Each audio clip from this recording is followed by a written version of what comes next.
Hello everyone and welcome back to the Dungeon Learner's Guide. Today we've got another of our daily Pride Month decks. This is deck number 12 and it's titled Giant Strides for all of the, giant strides that the LGBTQ plus community has made over the course of the past few years and past few decades. So with that being said, if you've missed the first few episodes, what we are doing here is building a Magic the Gathering commander deck using two non-partner commanders, working with a budget of $100 or less, and using this as a way to celebrate the diversity of the LGBTQ plus community for all of June through the use of Magic the Gathering. So obviously, we do have to talk about our commanders today, and our commanders are Kalemni, Disciple of Iroas, and Agar the Freezing Flame.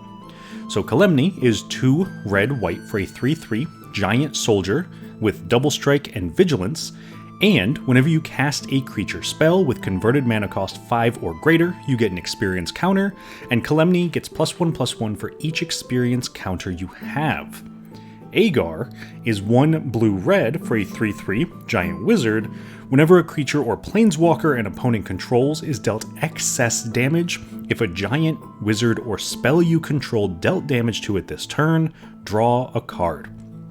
And just as a reminder, excess damage would be anything that deals more damage to a creature than the toughness that it has. So doing 3 damage to a 2 toughness creature counts as excess damage. With that being said though, let's break down some of our themes and kind of piece together what makes this deck work. Starting off with our first theme, we have of course giants. And a good example of this is Sunrise Sovereign, which is 5 and a red for a 5/5 giant warrior that gives other giant creatures +2/+2 and trample.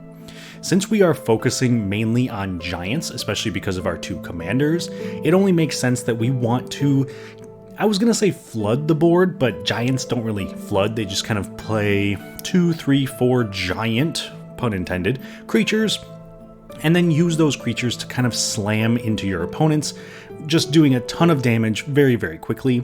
And Sunrise Sovereign is a great way for us to do that. Giving our creatures +2/+2 and trample kind of ensures that they can get through the damage whenever we need them to. Moving on to our second theme of the deck. This one is going to be 4 or greater when it comes to power, which is a little bit of a weird one, but there's actually quite a few cards in Magic that care about a creature's power, and most of it specifies that it wants it to be 4 or greater. There are some that specify 3 and some that specify 5, but we are leaning mostly into the 4 or greater category. And really, you can probably guess why. Giants tend to have very high power. So that means we can play cards like Bolt Bend, which is 3 and a red for an instant, but it costs 3 less to cast if you control a creature with power 4 or greater, making it just a single red mana, and it says change the target of target spell or ability with a single target. Now, I've talked about this on this channel a few times, but I am a huge proponent of cards that redirect effects, because what this allows us to do is it allows us to kind of force an opponent to waste a removal spell, and we can redirect that spell at either another opponent's creature or even back at the same opponent who cast the spell, protecting our creatures and basically giving us a 1 red removal spell for anything we want at the table, while also getting a removal spell out of our opponent's hand. So it's really very effective at keeping our things alive, and it's great for protecting things like Sunrise Sovereign, so that way we can guarantee the rest of our board has trample. Moving on to our final theme of the deck, and this one is ramp, but not in the traditional sense, because we're not a green deck, we're not great at putting lands into play. So we want to use cards instead like Stink Drinker Daredevil, which is 2 and a red for a 1/3 Goblin Rogue that says giant spells you cast cost 2 less to cast. So while we're not ramping in the sense that we are getting more mana, we're ramping in the sense that we are making our creatures cost less. And this is again going to be very helpful considering how expensive giants can be. Even looking at Sunrise Sovereign, which is 6 mana, I was going to say Agar, but Agar is only 3, so even reducing it by 1 just makes it 2. Calamity is quite a bit of mana as well, so being able to reduce the amount of mana that we're casting for our spells actually provides us more mana long term, because it's not just giving us one additional mana every single turn in the way that something like a Rampant Growth would, but it's actually costing all of our spells to be less. And if that is the case, we can cast a lot more, a lot quicker, and a lot more efficiently, allowing us to get our threats online sooner. But those are all of our themes for today, and the next thing we're going to do is take a look at some key cards, and these are cards that really synergize with what the deck is trying to do, and in some cases are win conditions or value engines, but at the end of the day, these are kind of the MVPs of the deck. So starting off, our first key card is going to be Calamity Bearer. And Calamity Bearer is 2 red for a 3/4 giant berserker. If a giant source you control would deal damage to a permanent or player, it deals double that damage to that permanent or player instead. This is probably a key card for all the reasons you would expect. It just doubles all of the damage that our giants would be dealing. So this is in essence a 4 mana 6/4 because it's going to be doubling up its own damage. And if we have something that tramples, we can do double damage to a creature, trample over, hit the player. We can also do this when it comes to any indirect removal, so things that might cause our creatures to do non-combat damage still counts as damage and would therefore still be doubled. So Calamity Bearer just really puts the pressure on the rest of the table and is a great example of what we can do with the deck to really pump out some damage. Moving on to our second key card for this deck. This one is Realm Cloaked Giant.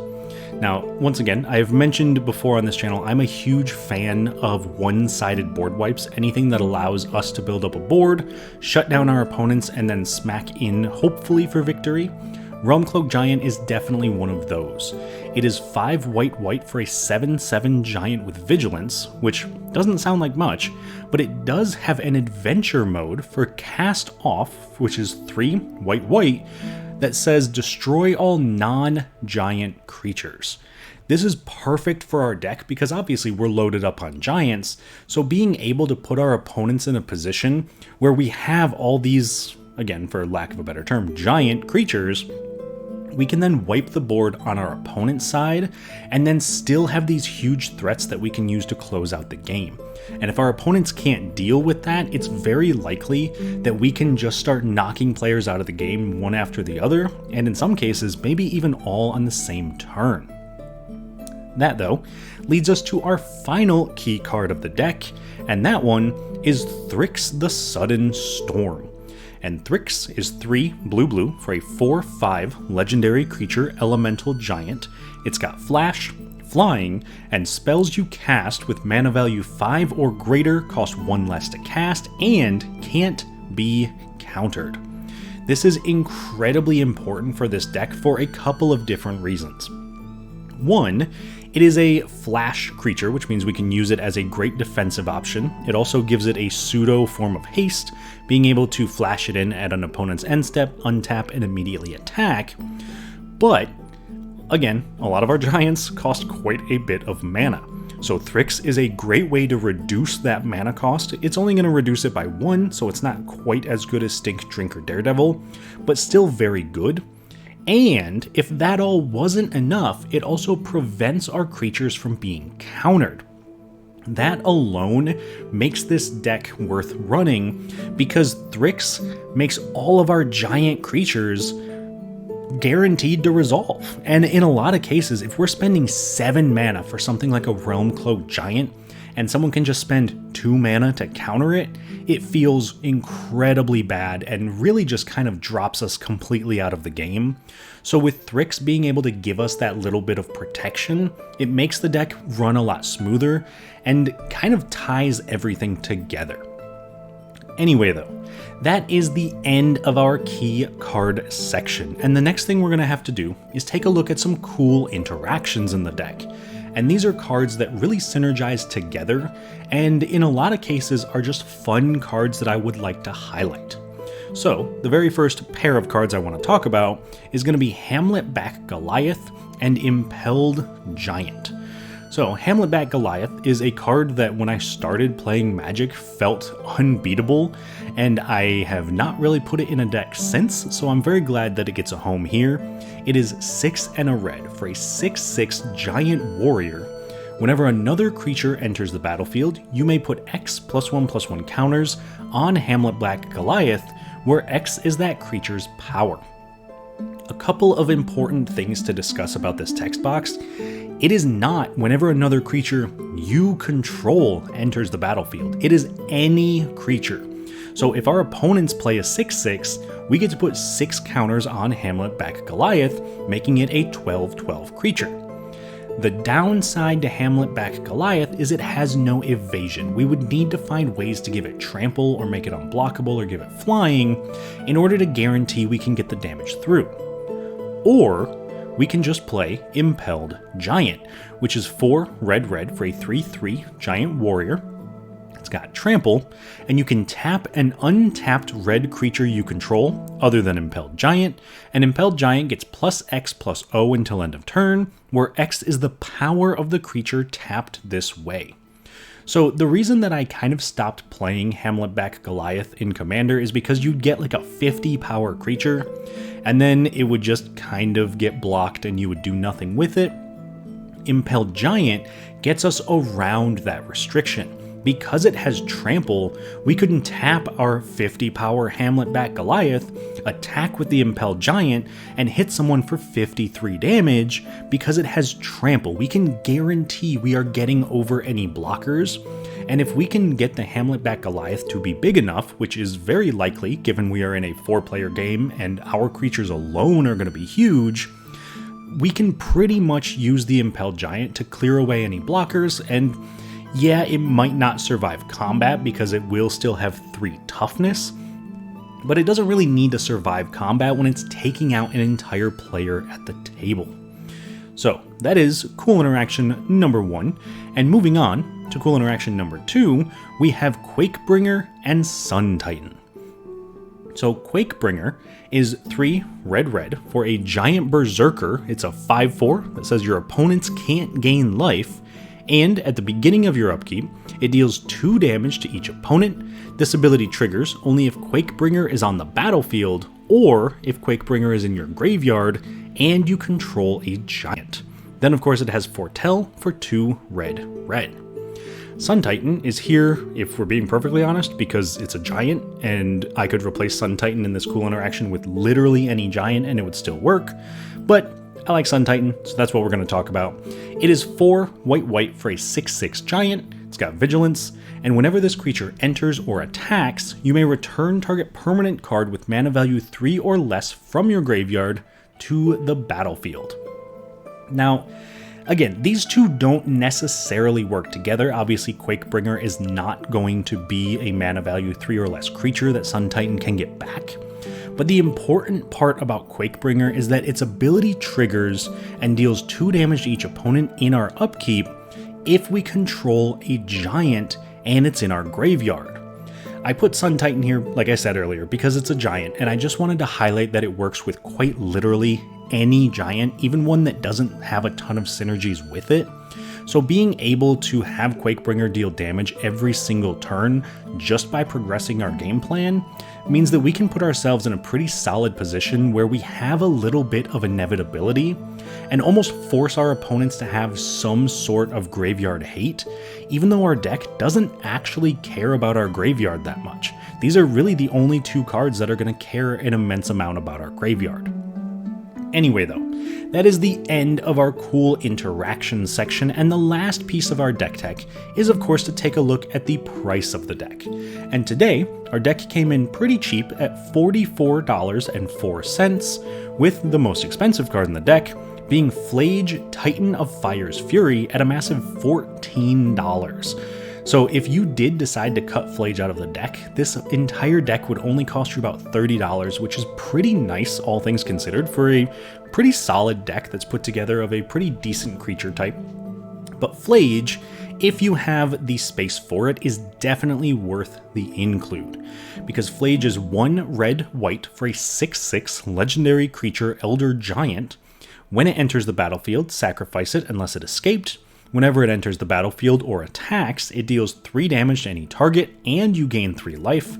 Then it can escape for red, white, and exiling 5 other cards from your graveyard. So this is one of the few other cards that does care about our graveyard in its own way. It's not really caring too much, but it's still worth it so we can get it back onto the battlefield with its escape cost. But Flage is here to do 3 damage, let us gain 3 life, and be a repeatable source of that damage every single turn if we can get it to be escaped.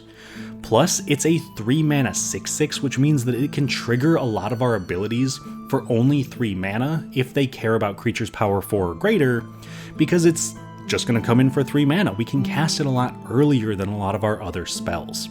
So with all that being said, I do think Flage is worth it in the deck, but if you did cut it out, it would only be about a $30 deck, which is a pretty sweet price for the deck. Anyway though, that fully brings us to the end of our deck tech for today. So, as always, thank you all to everybody for watching this. I really appreciate all of the love that I have seen for these Pride Month decks. I'm very glad that I've been able to do it. It has been quite an adventure. It's been very difficult to get all these videos out, but I am loving every second of it. So thank you all so much for all of your support. If you're interested, please do like the video and subscribe to the channel. That lets me know that you want a little bit more of this. And if you want to go above and beyond, you can always find us on Patreon and right here on YouTube as a channel member. So a shout out to all of our current patrons and channel members. Thank you all so much. And as always, I hope you all have a wonderful Pride Month, and I will see you on the other side of the Dungeon Learner's Guide.